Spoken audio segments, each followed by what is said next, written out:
bon Amina maa ngi lay gërëm nuyu askanu Sénégal di kontaan ci dajewaat ak yow donc préciser ni que ni ci membre cellule communication secrétariat national à la communication Pastef la bokk donc di rafetlu seen teewaay fi may njëkkee rek mooy damay ay kàddu njaal yu may yëkkati jëmale ko ci waa Pastef parce que yàlla dogal na démb suñu benn sœur patriote madame Sissoko génn àddina nekkoon coordonnatrice MOJIP jigéenu Pastef yi dans le département de Guédiawaye ñu koy jaale waa Pastef Guédiawaye di ko jaale waa Pastef yëpp beneen bi ay njaal la aussi jëm ci président Ousmane Sonko parce que ñu ngi xamal ni dafa perdre gorom ba tax na tournée yi ñu waroon amal sax dans lu jëm ci Saint-Louis ak Podor ak yooyu finalement dañ ko reporter à une date ultérieure donc comme ni nga ko waxee par rapport ak à l'actualité mooy reportu élection yi je pense que ñun suñu position par rapport aux élections mës a changé ndax li ñu mës a wax mooy démocratie bu amee lu koy suuxat mooy li ñu naan le calendrier républicain maanaam rendez-vous bu ñu organiser entre peuple bi citoyens yi pour ñu mën a def seen choix ci ñi leen di jiite donc mënoo ne yaa ngi avancé ci démocratie alors que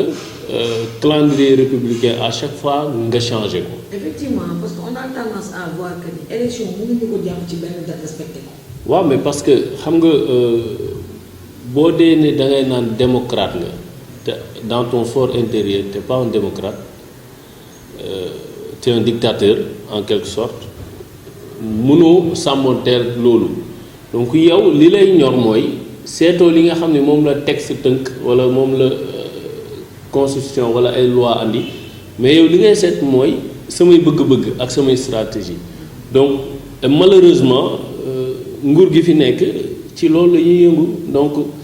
ñoom seen yéene ak seen bëgg-bëgg mooy conditionner loi yi ak texte réew mi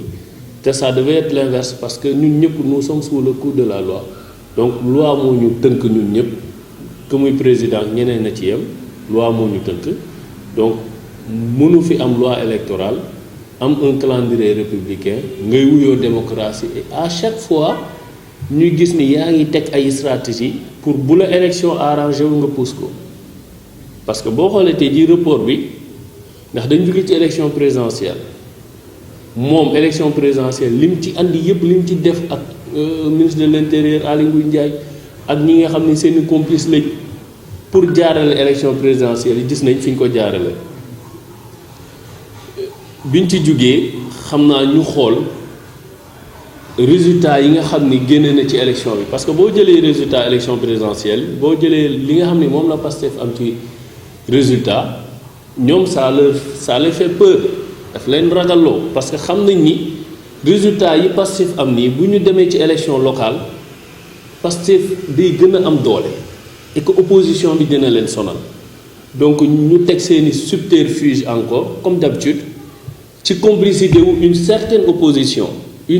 opposition je précise ak une duplicité d'une certaine société civile ñu ànd ci seet ñoom nan la ñu mën a def pour toxal élection yi ba gis nga jusqu'à présent kenn mënul la wax kañ la élection di am. mais est-ce que loolu aussi du am répercussion ci vote bi parce que tamit les gens en ont marre. waaw mais xam nga bu fekkee da ngay jiite réew ay nit tànn la ne la yow la ñu jël pour nga jiite ñu suñu bëgg-bëgg nga war a dox suñu namm ci nga war a dox mais yow nga jël ñi nga xam ne da nga leen fal ñoo la fal nga relégué leen au second plan yow li ngay seet mooy man nan laay def pour mën a des ci nguur gi man ak samay waa kër ak samay njaboot donc loolu mooy conditionner say actes c'est-à-dire seetatu peuple bi alors que le peuple est souverain comme on dit calendrier républicain boobu noonu dañ ko war a suivre parce que ça permet aujourd'hui ndax tey jii ñi nga xam ni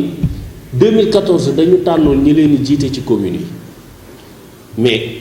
pendant 5 ans ñu exercer seen rôle de représentant mais 5 ans yi peuple bi gox yi ña fa dëkk ñoom am na ñoo xam ne amaana ñi ñu désigné woon ci 2014 kontaanuñ ci ni ñu yoree seen gox donc ñoom soxla nañ élection jot ñu dem tànnaat peut-être à côté gis nañ koo xam te ni muy proposé ci seen gox moo leen gënal mais opportunité bi ñuy am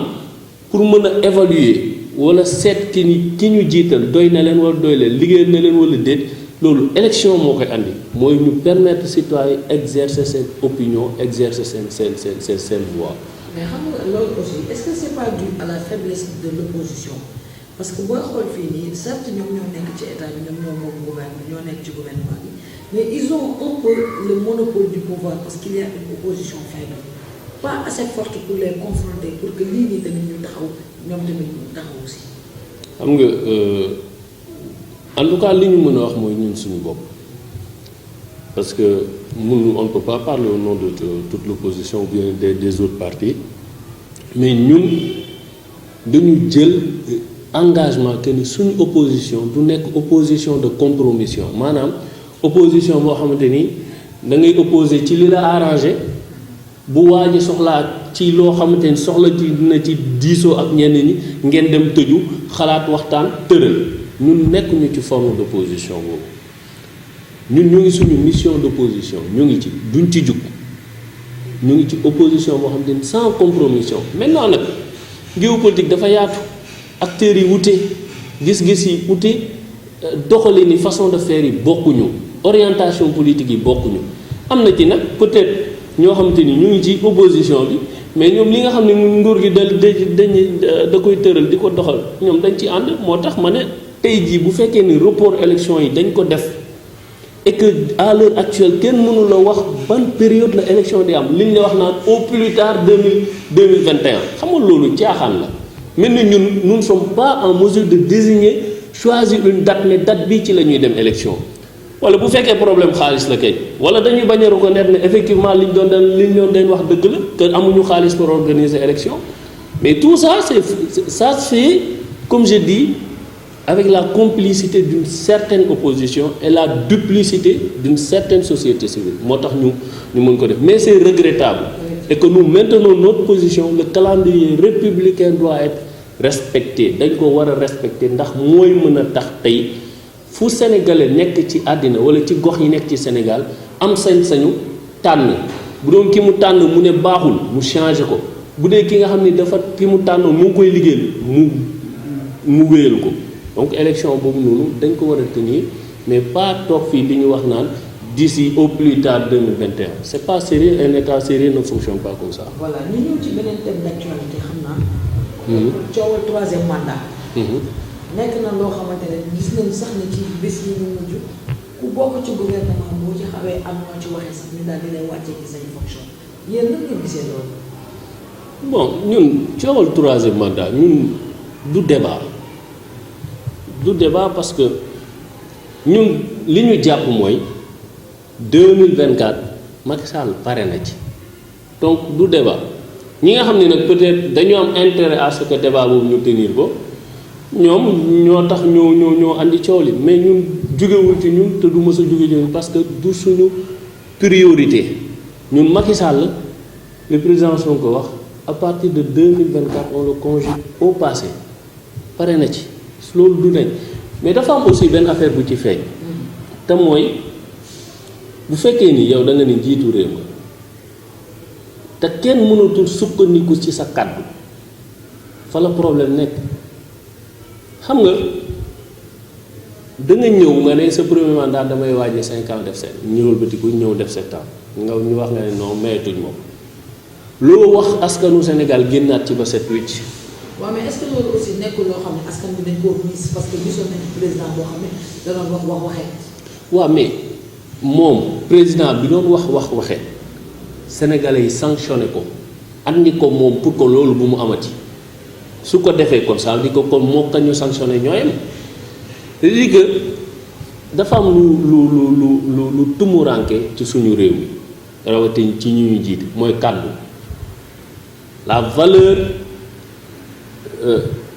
De la parole donnée maanaam kàddu gi nga yëkkati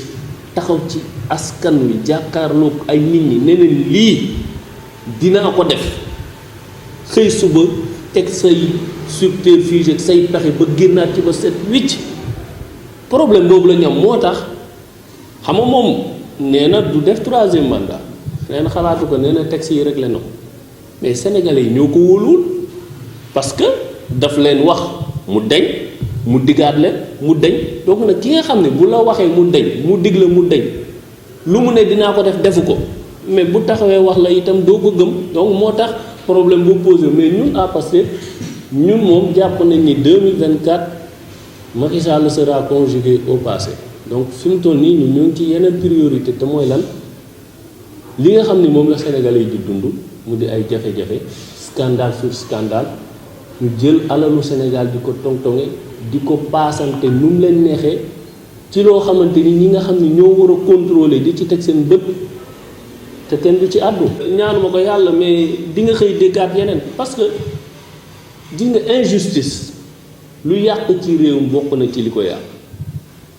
yàlla bëri na yonent yu mu yónni sax bu leen jox seen mission da leen di wax ne leen dem leen ngeen rétablir dëgg ngeen àtte dëgg kon dëgg bu dëgg amul mais nañu wante dëgg kenn du xam fi muy mujj moo tax fi mu toll ni inquiétude la pour ñun Sénégalais yi te dañu war a exiger de la part de l'État ci ñu ñuy jiite ñu saytu suñu kaaraange li nga xam ni yoon daf ko tëral ku ci wàcc ñu dal sa kaw seetuñu bu ñu seet foo bokk ku sàmmonte ak yéen ñu bàyyi la nga dem waaye kii opposant la bu ma fekkee ci moom bu ma gisee naka su dul moom du def 24 heures mu tëddi kaso kii man la àndal mën na def lu ko neex ci réew mi dara du ko ci fekk te dëgg réew moomu fi mu jëm ñëpp xam nañ ko te fi mu jëm baaxul.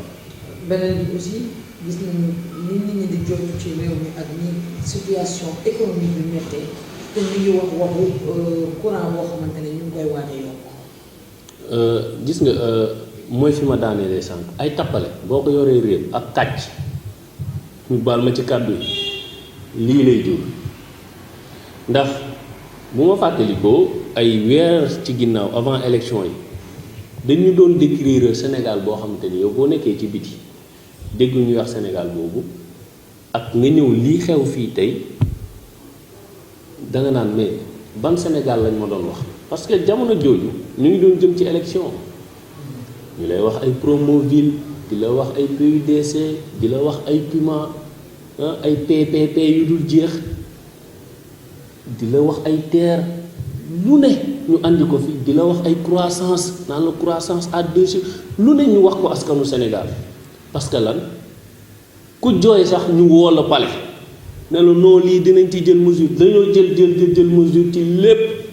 waaye malheureusement gisuñu lu mu produire te xoola tey fi mujj mooy économiquement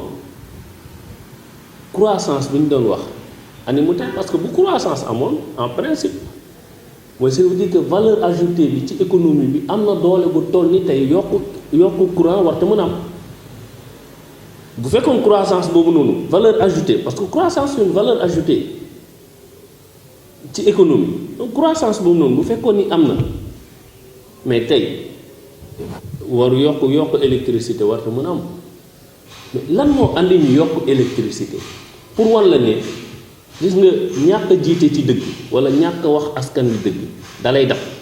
ci jamono jooju bi ñu fiy wax di tagg Senelec naan Senelec def na ay résultats yu baax Senelec dafa am sax surplus de production boo xam te ni daf ko nar a jaay te bi ñu jógee ci élection yi 3 mois ou 4 mois après ci lañ fi loué benn barge turki pour mu produire énergie ani surplus boobu kuñ ko jaay wala ñun soxlawuñ ko ñu ne la waaw Senelec def na ay résultats pendant 3 ans Senelec dafa am bénéfice ani bénéfice boobu fu mu feeñee te kat dafa am lu ñu leen doon wax ñu weddi ko dañ leen ne économie Sénégal économie wu conjoncture la maanaam tout est adossé au prix du baril du pétrole à l'international te c'est facile à comprendre boo jëlee tey jii loo jëmee boo demee ci 2012 wala avant 2012 2008 2009 2010 ba 2012 baril pétrole ça a coûté dans le marché mondial à $120 moo taxoon électricité bi amoon problème ndax état du mën a subvention ndax liquidité boobu noonu da koy dugal ci yeneen priorité prix yi yokk tey jii bi ñu leen ko waxee ne leen Senelec bii ngeen di tagg tey conjoncture la parce que baril pétrole bi Macky Sall bi mu ñëwee au pouvoir 2012 baril bi chuté na pendant 2 ans ñoom ñu continuer di ci dawal te annoncé wuñ Sénégal yi que def ci réduction wala mais c'était à $30 30 à $40 ñu ne leen bis bu prix électricité bu prix baril pétrole bi yokkee di ngeen yokk courant yi te bu ngeen yokkul courant yi du ngeen mën a defaat ay investissement ndax bailleurs de fonds yi duñ leen nangoo ci lebal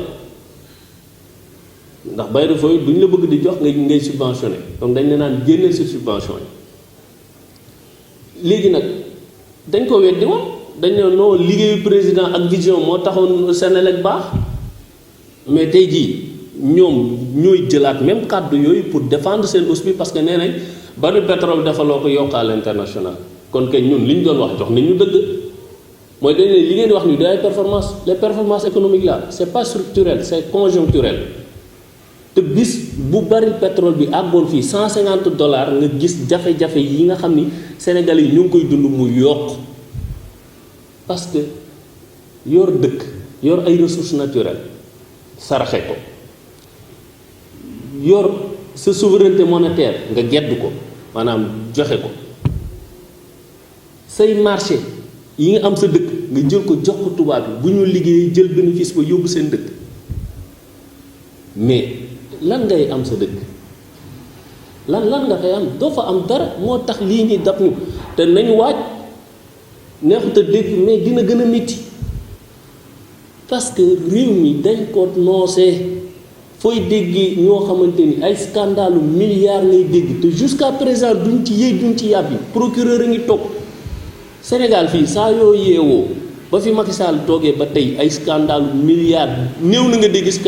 scandalu 10 milliards. waaw xam nga foofu sax la ñuy dëjee Ousseynou léegi Sénégalais yi miis nañu ay mu nekk ci nguur di def tooxi doon dañoo dem sax ba buñ ko déggee danaan bettuñu te li ci gën a metti mooy kenn du ci jël ay matuwaay yoo xamante ne mooy tax ñu sanctionné. waaw am na loo xamante ni man je pense que peuple bi ci moom lay dellu parce que ñi fi nekk ñoom ñoo tànn donc ñoom. tànn wala leen forcé ñu tànn. waaw xam nga njuuj njaaj gi moom mu ngi fi mais je pense que tey jii loo xamante ni mayuñu ko woon Ablaye Wade waruñu may Macky Sall lu toll noonu waruñu ko may donc li ñu wax rek mooy askanu Sénégal li ñuy dund métti na trop te ñépp xam nañ ni cuune ak lajju Macky Sall dafa feeñ maanaam mënoo toog journée ci Sénégal te doo ko gis léegi nag il revient au peuple sénégalais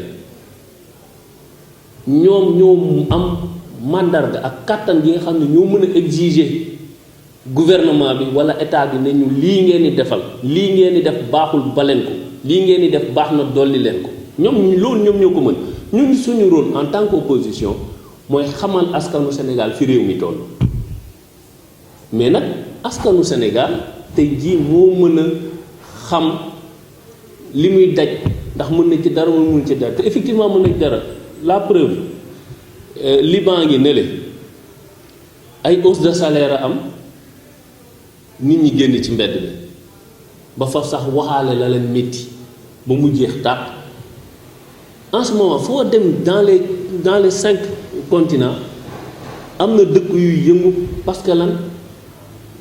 askan fa nekk ñi leen jiite rafetlu wuñu ni ñuy doxalee dañuy génn wax ko mais nag Sénégal xëy na yàllaa ñu bindee loo xamante ni tey di scandale pétrole bi gis nga marché yi ñu ci def te scandale yi du bu fekkoon ni scandale bu am ñu génn marché kon chaque jour ñu ngi ci mbedd mi mais li ñuy marché ñu ko pour ñun parce que en général ñi nga xam ni dañuy marché peut seet ñooñu mënoon nañ toog seen kër yi mais duñ ko def parce que Sénégal moo ñu ko jaral donc nag sénégalais yi ñoom nañu xam ni ñoom ils ont le pouvoir tey jii ne Macky Sall ak yow ak sa waa kër lii ngeen di def baaxul bàyyi leen ko fii dañoo soxla sàngam def leen ko parce que ñoom ñoo leen fal donc ñuy invité peuple bi ñu exigeant lu jëm ci wàllu gouvernance Macky Sall mais déception bi ñu am ni nañ ko traduire en contestation mais contestation pacifique taxaw ak askan génn ci mbedd mi ak dal ak tey xamal nguur gi ni lii ngeen di def ñoo métti lii ngeen di def baaxul fii dafa manqué fii doxul bu ko defee bu mat 24 heures ñu gis ni lii mën na am soppeeku nous nag dinañ jouer suñu rôle opposant mooy wax askanu Sénégal moom li nga xam ni fa la réew mi toll ndax li ñuy dund ñoom ñun ñoo koy ànd di dund bu courant yokkee ñun ñëppay fay courant bu ndox yokkee ñun ñëppay fay ndox bu jafe-jafe amee ci transport bi ñun ñëpp ñoo koy yëg donc ñu ànd ko